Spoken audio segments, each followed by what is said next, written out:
प्यारे बच्चों, स्वागत है आपका अध्याय 3 घन और घनमूल के प्रश्नावली या अभ्यास 3। क्वेश्चन नंबर 3 में कह रहा है कि निम्नलिखित में से कौन कौन सी संख्याएं पूर्ण घन है। अब यहाँ पर देखिए, पूर्ण घन संख्या ज्ञात करने के लिए क्या संख्या दी गई है उस संख्या का हमने अभाज्य गुणनखंड ज्ञात करना है। फिर समान अंकों का त्रिक समूह बनाना है। यदि कोई भी संख्या शेष नहीं बचती है तब वह पूर्ण घन संख्या होती है। तो इसी प्रक्रिया का यहाँ पर पालन संख्या यहाँ पर दी गई है। तीसरे के पहले में यहाँ पर दिया गया है संख्या हमारे पास है 64। तो अब क्या करेंगे, सबसे पहले इस 64 का हमने अभाज्य गुणनखंड दिया, यहाँ पर 1 आ गया। तो इसका मतलब 64 यह बराबर किसके हो गया, 2 गुणे 2 गुणे 2, 2 गुणे 2 गुणे 2। फिर देखिए बेटा, यहां पर फिर हो गया गुणे 2 गुणे 2 गुणे 2। अब त्रिक समूह बना लीजिए। त्रिक समूह बनाने पर कोई भी जोड़ा अवशेष या कोई भी अंक अवशेष नहीं बचता है। त्रिक पूर्ण घन संख्या है। अब देखिए बेटा, इसी प्रकार से क्वेश्चन नंबर 3 के दूसरे भाग में कह रहा है कि 216। अब यह 216 है। अब इसका हम अभाज्य गुणनखंड ज्ञात करें और अभाज्य गुणनखंड इसका निकालें। यह हो गया 216, 2 से भाग दीजिए, फिर यहां पर 3 से भाग दीजिए, 3 एकम 3। तो इसका अभाज्य गुणनखंड कितने के बराबर मिल गया हमको, यह हो गया 2 गुणे 2 गुणे 2, फिर गुणे 3 गुणे 3 गुणे 3। अब यहां पर देखिए, जब इस प्रकार से हम इसका त्रिक समूह बनाते हैं तो त्रिक समूह बनाने पर कोई भी संख्या अवशेष नहीं बचती है। पूर्ण घन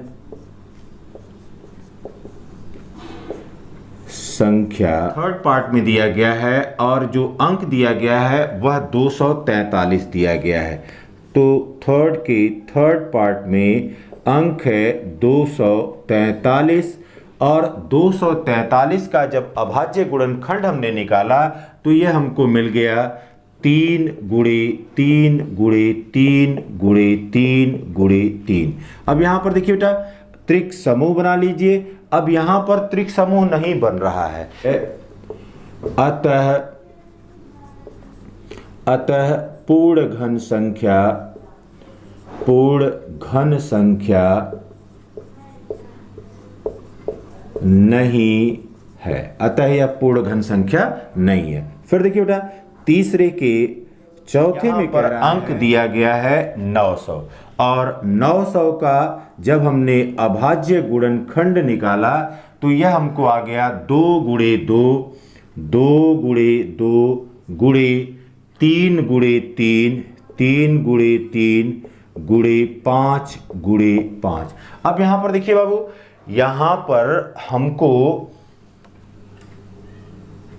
यह किसी भी संख्या का, यहां पर देखिए 2 गुणे 2, 3 गुणे 3 गुणे 5 गुणे 5, यहां पर किसी भी संख्या का त्रिक समूह या समान संख्या का त्रिक समूह अपूर्ण है।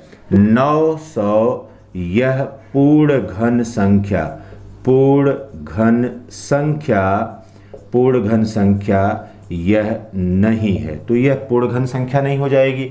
इसके बाद क्वेश्चन नंबर 3 के 5वें पार्ट में दिया गया है 1728 और 1728 का जब अभाज्य गुणनखंड हम कर रहे हैं तो यहां पर हमको 2 गुणे 2 गुणे 2 गुणे 2 गुणे 2 गुणे 2, यहां पर देखिए 2 गुणे 2 गुणे 2 गुणे 2 गुणे 2 गुणे 2, फिर गुणे 3 गुणे 3 गुणे 3। अब समान अंकों का त्रिक समूह बना लीजिए। तो यहां पर समान अंकों का त्रिक समूह बन रहा है। तो समान अंकों का अंकों का त्रिक समूह बन रहा है, अतः 1728 एक पूर्ण घन संख्या है। तो यहां पर यह पता चल गया कि कौन सी संख्याएं पूर्ण घन है और कौन सी संख्याएं पूर्ण। क्वेश्चन नंबर 3 के 6th पार्ट में कह रहा है कि 1,06,480 यह एक पूर्ण घन संख्या है कि नहीं है, इसको ज्ञात करना है हमको। तो क्वेश्चन नंबर 3 के 6th पार्ट में यह दिया गया है संख्या 1,06,480। अब यहां पर देखिए बेटा, जब इस 1,06,480 का अभाज्य गुणनखंड हमने किया तो यह हमको मिल गया 2 गुणे 2 गुणे 2 गुणे 2। तो यह हो गया 2 गुणे 2 11 गुणे 11। अब ये देखिए बेटा, यह पहला त्रिक समूह हो गया। अब किसी भी अंक का त्रिक समूह पूरा नहीं है, पूर्ण घन नहीं है। ठीक, अब इसी प्रकार से क्वेश्चन नंबर 3 के 7th पार्ट में कह रहा है, यहां पर संख्या दी गई है 36 30 00। तो यहां पर संख्या दी गई है 36 30 एंड 00, और 36 30 00 का जब अभाज्य गुणनखंड किया तो ये हमको मिल गया कि यह 2 गुणे 2 गुणे 2। फिर देखिए बेटा, गुणे 3 गुणे 3 गुणे 5 गुणे 5 गुणे 5। तो 5 गुणे 5 गुणे 5, फिर गुणे 11 गुणे 11।